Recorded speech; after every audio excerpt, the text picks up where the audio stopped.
Welcome back to our series. In this video, we are delving into the world of bonds. I'm Whitney Emanuel, your financial planning partner.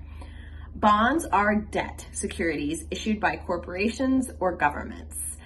Investors essentially lend money and receive periodic interest payments.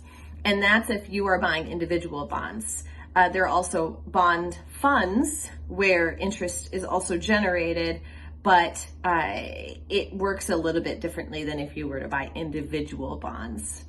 And so bonds over time, or debt securities issued by corporations or governments, offer stability and income. From 1985 to 2020, U.S. bonds provided an average annual return of 4.1%. They are an essential component of a balanced portfolio, especially for a risk-averse investor who is nearing retirement.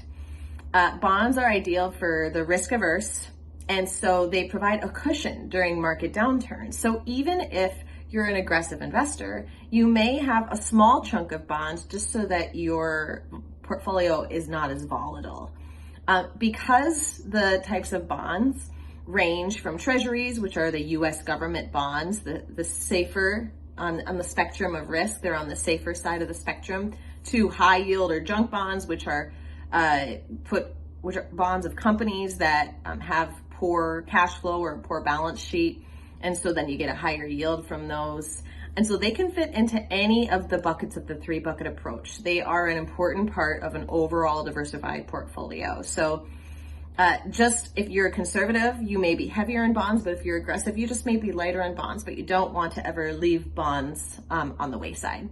Next stop, we will be exploring alternative investments.